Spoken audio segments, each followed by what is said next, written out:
Naimbagngal daw, kanya tayo aming kabsat. Tataman kat, pansin tayo, dalan tayo about iti, kuna tayo yung perseverance of the saints. No, kuna tayo nga persevere, hindi talaga nga awan iti intention na, awan iti panunot na nga mga quit or mga surrender or pumanaw, rumwar, nakasya, no, di kat, adakit di nga, mas ad-adapay nga mayasidig ka ni Aplios, or nagtinamati kat ad-adapay nga kayat dalaunay nga amwen ni Apulios may sidig ka ni Apulios taawan kanya da ijay ko natiyo mang talikod or pumanaw ijay panamati na ti amin nga pinili ni Apulios tinamati ken kwa na ken Hesus Kristo ket pudno nga iwanan na nga awan patinggana di ko natin pagbasaran di panangaywan ni Apulios gapo na nga awang ngay talaga ti gumapo tapno iti kasta kat dagiti namati kat umadayo da kani Apulios no di kat ad-adakit di nga maya sidig da kani Apulios no di pinati da talaga nga ibiyag da di ay rumwar kadakwana iji rumwar iji biyag tiyo di pinati tayo about kani Apulios rumwar kanya tiyo kasi pudno nga adda kada tiyo ni Hesus Kristo sili ito ka na tayo tuloy-tuloy nagitipod no nga namati, iti panamati da, nga saan nga yung wavering, iti panagserbi, nuli kat tuloy-tuloy, napigsalata, nabaralata, agserbi ka ni Apo Diyos. No, ang pay ko na tayo, adumit nagiti dumteng, iti biyag tayo nga panubok, when, naduma-duma ti dumteng, iti pinagbiag tayo, ngem awan iti panunot na, saan nga umay kanya na, nga kuna na, nga talikudan na ni Apo Diyos, kasi adakit di nga nuli panubok nga sumangbay kanya na, mas adda nga isutket mangya sideg kani kanya na kani Apo Diyos. Kay lalaan ti namati ti biag na agnayon ikanda nga iti dagsen nga diay ket awan talaga ti kunatiu paspat na kaparehas na iji panagbiag na isut ka po na ako natiu agpersevere talaga isuna tuloy-tuloy lata isuna saan nga surrender isuna iji panamati na kasi naawatan na about kani Apo Diyos. Anya ti pondasyon, anya ti rason ti tapno iti kasta kuna ti nga tuloy-tuloy lata dinamati kani Apo Dios. Nga saan ket di nga wavering, rumwar, manaw kasya ti panamati na nudi ket tuloy-tuloy kastoy. Agsublite kani Apo Dios ti kinasasino ni Apo Dios, ti aramidan ni Apo Dios nagtrabaho tapno ikasta ket maawatan tayo nga dinamati awan iti rumwar kanya na tapno iti kasta ket pumanaw kani Apo Dios tamay dayo adaywan na ni Apo Dios no di kat adda kit di nga may asideg ken ko na kani Apo Dios. Iti John chapter 10 verse 27. Denggen dagiti karnerok ti timek ko. Amok idaket suruten dak. So iti dayto may ipakita nga suruten na naputi nga sa Kristo. Verse 28. Ikap ida iti biag nga agnanayon ket pulos adidan to matay. So di sumursurot yada biag nga agnanayon san amatay. Awan ti makarabsut kadakwada kanya. Natantan ok tinted ited kanyak ni amak ngem dagiti isu amin ket awan ti makarabsut kadakwada iti panangaywan ti ama. So iti dayto naglawag lunay may pakita ganun nga ni Hesus Kristo inted ni Apo Dios ken kuana God the Father ken kuana tapno aywanan na ti ni God the Father aywanan na metnaeng so no aywanan na tiyo ken ni Hesus Kristo aywanan na ti Dios Ama anya pa nga rason nga kunatiyo nga saan tiyo ket di nga agpersevere nga agbyag ijay kayat ni Apo Dios kanya tiyo. Anya ti rason tapno iti kasa ket saan tiyo nga suruten apo tiyo nga Hesus Kristo nga datiyo ket ewan na. Ijay verse Ephesians chapter 1 verse 13. Nagbalin kayo met at tao ti Dios idi nangegyo ti pudno a mensahe tinaimbag adamag nangyeg iti panakaisalakan nyo. Namati kayo kani Kristo ket minarkaan na kayo ti Dios babaen iti panangted na iti Espiritu Santo ngayon karina kas pakakitaan iti panangtagikwana kada kayo. So inted na ba yung Holy Spirit kanya tayo tapno kasta pakakitaan nga kukwana tayo ni Apo Dios. Awan iti rason di namati nga mangtalikod kani Apo Dios pumanaw kasi aywanan ti Holy Spirit isuna tada kada tayo di Holy Spirit datayo namati ada iti panangaywan ni Hesus Kristo kan panangaywan ti Dios Ama aywanan na. Ti dalawa persona iti may isang Dios ket isu agtrabaho tapno maprotektaran maaywanan jay namati. Anya pa nga rason tapno iti kasta ket kunatiyo nga jay namati ket saan na nga ituloy-tuloy jay panamati na kanaputi ang Hesus Kristo no di ket Ngayon makita tayo met nga full supported, support so na, maiwanan talaga, protected isuna kani Apo Dios. Kailangan talaga tuloy-tuloy isuna, hindi pa namati na kanang puti nga sa Kristo.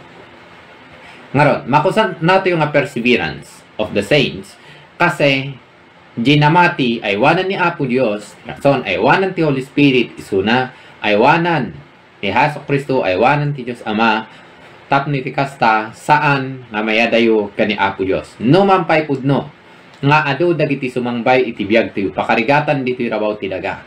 Ngem saan nga umdas diay tapno abaken na di panakabalin ni Apo Dios, kinasovereign ni Apo Dios nga mangaywan kada tayo. Kaya talaga nga pudno nga namati kayat na nga ibiyag ma-experience di kinasasino ni Apo Dios ken kuana. Saan nga abaken dagiti gagangay nga mangyari dito rabaw ti daga. Verse 14, in Ephesians chapter 1. Nga po taadda kada kayo ti Espiritu ti Diyos. Awan dua-dua nga awaten yu ti ingkari. Ti Diyos kadagiti tattao na. Daiti ti mangpatalget kada tayo nga ikanto ti Diyos itinaan-anay awaya-waya dagiti kukwana. Idaydayaw tayo ti dayag na. So ito dito may pakita. Ito tayo ha. Agtrabaho ni Apo Dios at nagsaya at una dyan ramidan ni Apo Dios kanya tayo tapno yung kastas awan talaga timadayo kani Apo Dios no dikat adda iti panangaywan ni Apo Dios ay awan kita o ginamati ngamang talikod iti panamati na kasi adda kiti mayasidig kani Apo Dios kay lalaan na diay nga biyag nga ganayon kahit na isunlaing ti may pakita kang kuana di ba na ti pinili ni Apo Dios ng taon lagi namati kang kuana pudno ay wanan na awan iti patinggana ti panangaywan ni Apo Dios. Ket dagiti namati awan met iti panunot da or kadakwada kada tayo namati nga kuna tayo pailaeng sadyain tayo or uray man pay kuna tayo saan mang igagara or igagara da nga ramiden nga panawan ni Apo Dios kasi amuda nga ni Apo Dios agtrabaho kaniya da. Okay, no naawatan tayo na tayo ket managbasol awan talaga iti tempo tayo nga madan ti biag ngayon. Ngam gapo iti parabor ni Apo Dios. Iti panampili ni Apo Dios kada tayo. Awan iti rason, awan ti gumapo tapno kastakit pilyan na tayo. No dikat gapo iti kinasasino ni Apo Dios. Pinili na tayo tapno kan na tayo ti biag nagnanayon. Ni Hesus Kristo isunang karo ti basol tayo.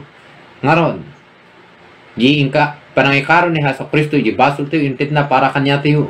Ti Holy Spirit agtrabaho tapno kastakit maamuan tayo ni Hesus Kristo, mamati tayo keng kuana. Anya pa nga rason, tapno iti kastakit kuna tayo nga talikodan tayo kati ni Apo Dios.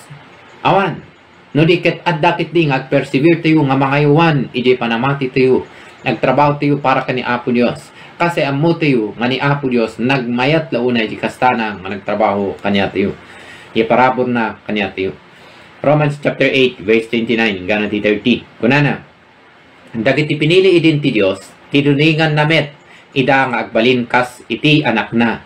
Tapno agbalin ti anak nga inauna kadagiti adu nga kakabsat. Iti kasta, inayaban ti Dios dagiti pinili na. Inayaban ti Dios dagiti pinili na. Saan na lang nga inayaban ida, no diket pinagbalin na ida, pay ida, analinteg. So palintegan tayo kani Apo Dios. Saan lang nagbalin analinteg, nagbalin analinteg, no diket ibingayan na pay ida iti Gloriana. Ngaron, rumor launay, dagiti namati, ag persevere da, kasi ni Apo Dios pudno agtrabaho kanya tayo. Pinili na tayo kani Apo Dios, inayaban na tayo kani Apo Dios, pinagbalin na tayo nga nalinteg kani Apo Dios, ibingayan na tayo iti Gloriana.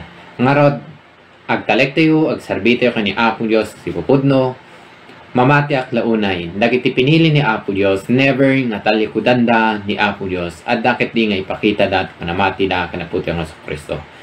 No, minsan gaming kat maulaw tayo.